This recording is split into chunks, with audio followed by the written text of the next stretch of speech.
My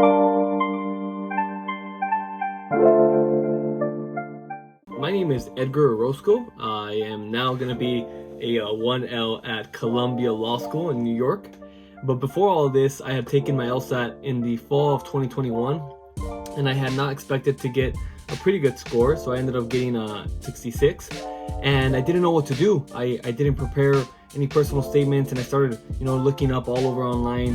What could I do? Who should I talk to? And there was like nothing that was quick and nothing that was as immediate as the need that I had at the time, and I didn't know what to do. So I looked up on YouTube and I found amazing videos by Right Track Admissions. I used their website. They basically had me fill out some contact info, and they called me the same day. And they gave me like wonderful detail, and they knew exactly what to do, and they knew exactly what anxieties I was going through for someone that hadn't prepared and needed it for the admission cycle right away. So I think it really helped that it helped that they realized how stressed I was. They knew that I didn't know where to start. They kind of held my hand, but not too much. They still they gave me the right amount of pressure for me to come up with some good detail and some good information.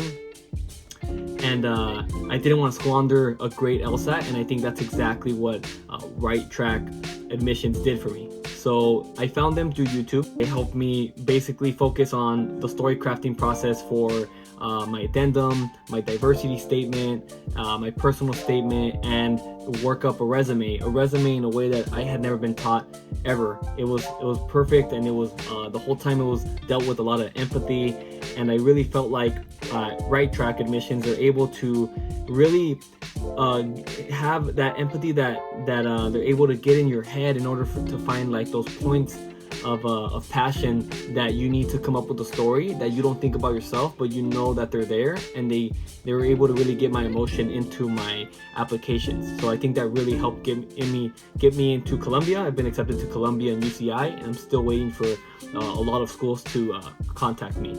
So I think the quality of work that we produced together was unmatched. I really think that Right Track Admissions was something that it was a godsend, and I think he was, I was lucky enough to work with Hamada, but the Right Track Admissions, anyone there, the company speaks for itself. So I really think that I'm really grateful. I think the amount of gratitude that I've had in this process, and that it's been able to take my GPA and my LSAT and really get me into an Ivy League, Columbia, school that I never thought that I would have the chance to make it. I really feel like without Right Track Admissions, I wouldn't have been able to really focus on the story and the impact that my life has had on me, and what makes me, beyond my LSAT and my GPA, a student that's able to excel at Columbia and any other school.